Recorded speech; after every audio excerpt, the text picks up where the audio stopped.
Hello everyone! Welcome back to my channel! And for today's video ay isi-share ko sa inyo kung ano ba yung mga pinamili ko sa grocery store. Grocery store siya pero ito yung mga pinamili ko. At talaga namang paborito ko itong store na ito kasi nga dito talaga ako natutuwa sa mga presyo. At talaga namang sapat na sapat o murang-mura ang mga gulay at prutas doon dito sa store na to kumpara sa ibang o kung pamimili ka sa mismong market o sa mga vendors sa labas. So stay tuned until the end. Ang isa pang dahilan kung bakit gusto ko sa grocery store na to is nakakapamili o napipili ko talaga yung gusto ko. Syempre alam nyo na kapag mga babae, tayo mga babae, gusto talaga natin yung maganda, di ba? Kaya nga ayaw ng mga asawa nating lalaki na sumama sa atin kasi masyado silang natatagalan at mabusisi tayo talaga. Pinipili natin kung alin yung maganda o sariwa. Pero hindi katulad nila na basta na lang, o sige bili, kahit ano ibigay sa kanila, go. Dahil malapit din ang lugar na ito sa amin, siguro mga 10 or less than 10 minutes away, pero sumasakay pa rin ako ng bus o rickshaw kasi nga hindi maganda o hindi ganun ka daling maglakad dito sa kalye. At kailangan talagang mag-ingat. So ayan guys, nagpunta ako ng grocery store, okay, para bumili ng mga gulay. Kasi actually mas mura sa grocery store yung gulay dito kaysa sa market mismo o sa mga vendors. So, papakita ko sa inyo kung ano yung mga binili ko at kung ano ba ang mga halaga nito. Ayan. Ito, bumili ako ng 10 kilong patatas. Ayan. 10 kilo talaga. Kasi nga, patatas is live dito sa Pakistan. At ang mura niyan ha. Yan ang ganda.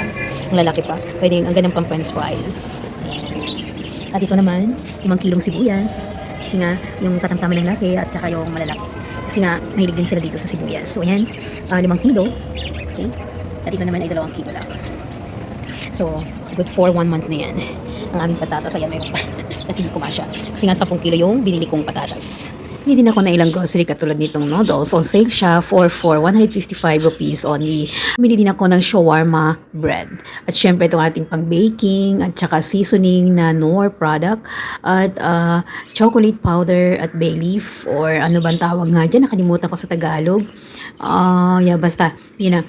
At ito naman ang aking syempre spaghetti at whole chili at ang ating macaroni dahil nga favorite nila ang mga macaroni lalong-lalo na ang sopas. Kumakain ng ang aking asawa at ang aking in-laws. At syempre ito asukal. At ito nga ang ilan sa mga grocery na bili ko. Monthly ay bumibili kami ng mga basic needs at napabili lang ako ng konti kasi naubusan. Ang kadalasan kong binibili actually is prutas at gulay at ito nga bumili ako ng mais. Napakamura, 49 rupees lang per kilo. Kamote or shakar candy ang tawag nila ay 59 rupees per kilo. At ito naman, Chinese ginger, 200 plus ang kilo. At itong Chinese opo, 49 rupees. Ang ating bengan o talong, 49 rupees. Pareho ang per kilo.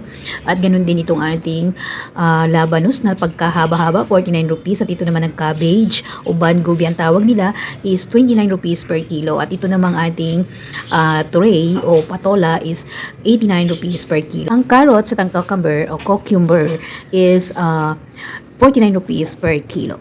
So ito nga ang ating mga gulay o ang mga gulay na aking binili. Ilan lamang ito, mayroon pa akong ibang binili.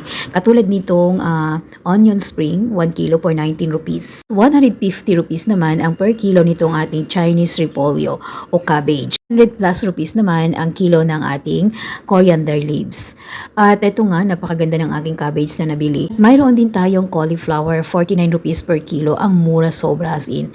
At ito naman ang ating lemon na normally ang price niyan ay umaabot ng 400 to 300 plus. Pero ngayon ito ay 175 per kilo only. Ating namang lady finger or pindi ang tawag nila dito is 200 plus per kilo. Napakaganda naman pero kadalasan maliliit lamang yung kanilang lady finger or okra dito sa Pakistan. Ayun, napakaliit, di ba? 110 naman ang kilo ng kamatis, medyo mahal ngayon pero kadalasan ayan ay napakamura din. At ito meron tayong peas o green peas. Fresh na fresh. Bumili ako ng 4 na kilo at ang kilo ay 80 rupees.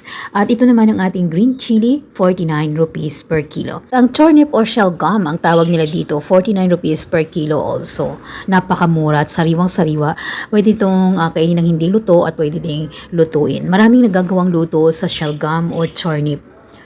So, ito nga ang mga gulay na napamili ko. Talaga namang gulay is life dito sa amin. Bukod sa gulay actually, ang pinakakadalasan pa nilang ulam is ang dal. Yung dal ipapakita ko naman next time sa isang video. So ito nga at napakasariwa at napakamurang mga gulay dito sa Pakistan o dito sa grocery store na binilan ko. Pero oo nga, depende rin sa part kung saang part ka ng Pakistan itong nakatira. At mas mura pa kung siyempre nasa village ka. Kung may 50 rupees dito maaaring sa village ay 25 rupees lang or 10 rupees. Oo, napakamura na ng bili ko sa mga gulay na ito. Sa bibili ka sa mga open market o yung mga bazaar na tinatawag nila, medyo mas mahal. Katulad, minsan kalahati yung difference. So, mas magandang pumunta dito direct sa store na ito na binibilan ko. Pinaka-importante sa lahat, bago ko ilagay sa rep ang mga gulay nito, ay akin muna silang hinuhugasan isa-isa. Sabi nga, safety is better than cure. Isa pa palang gusto kong ipaalam sa inyo ay ang lasa ng labanos dito sa Pakistan. Although ang lalaki niya ay hindi siya mapait, kundi ito ay masarap kainin, matamis-tamis. Ito nga ang ating mga gulay. Hindi ako bumili ng mga prutas kasi napakabigat at parang tingin ko ay hindi siya ganun kamura. Merong mura, merong hindi, pero halos lahat ay hindi, para sa akin ay hindi mura. For information, actually, normally, mga lalaki o asawang lalaki o kapatid, ama, ang namimili ng mga gulay at groceries o pangangailangan sa isang tahanan dito sa Pakistan. Ang mga babae ay kadalasang hindi basta-basta nakakalabas o lumalabas ng bahay. Hindi rin ang mga asawang babae ang humahawak ng pera o budget para sa kanilang tahanan. And that's all for today, and thank you so much for watching. If you are new to my channel, please don't forget to subscribe, like, and click the notification bell so that you will be notified for the next video that I am going to upload. See you on my next video. Bye for now.